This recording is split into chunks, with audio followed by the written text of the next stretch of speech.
La plante rentre dans ce qu'on appelle la phytothérapie. Il y a des plantes médicinales qui sont souvent utilisées et nous vous conseillons de penser à les connaître afin de mieux les utiliser pour votre meilleure santé. Le principe général, c'est qu'on utilise la tisane pour se soigner. Et la tisane, c'est l'extraction du remède de la plante. Et extraire les remèdes des plantes signifie plusieurs choses. Soit faire une infusion, il s'agit ici de prendre par exemple une fleur d'une plante ou alors les feuilles, selon les quantités prédéfinies, les tremper dans de l'eau bouillante, couvrir et bien sûr le faire dans un récipient approprié tel que la porcelaine, un récipient en vitre, attendre le temps nécessaire qui est souvent 5 minutes pour pouvoir permettre à l'infusion d'être bonne. Et ça peut durer pour certaines plantes voire 10-15 minutes. Donc c'est ça l'infusion. La décoction est généralement indiquée pour les racines.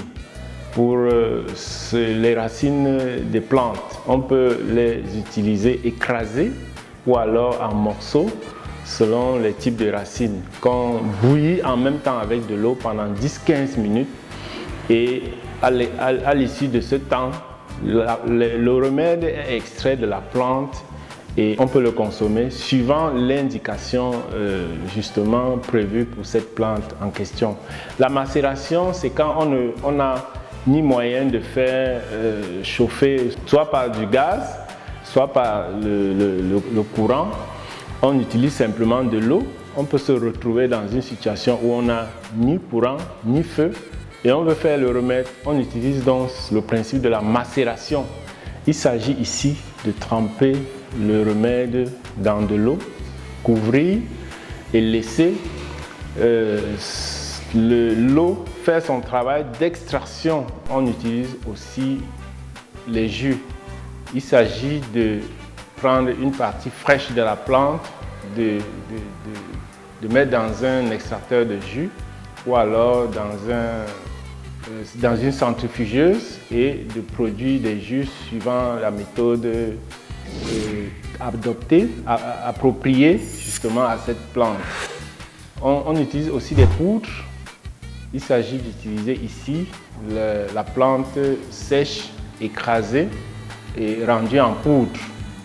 Nous pouvons aussi citer les sirops qui sont souvent produits à l'aide soit du miel ou tout autre produit capable de produire en sirop.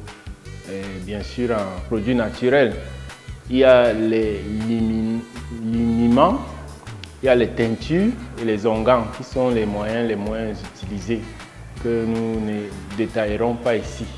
Donc voilà en gros les méthodes d'extraction des remèdes des plantes. Nous vous conseillons donc de vous accoutumer à l'usage des plantes comme produits de traitement, de prévention des maladies. Voilà donc dans leur ensemble l'ensemble des éléments qu'on utilise pour extraire les remèdes des plantes et en bénéficier pour notre santé. Si vous avez aimé cette vidéo, merci de vous abonner à Alliance Éternelle 7 et à bientôt. Bye!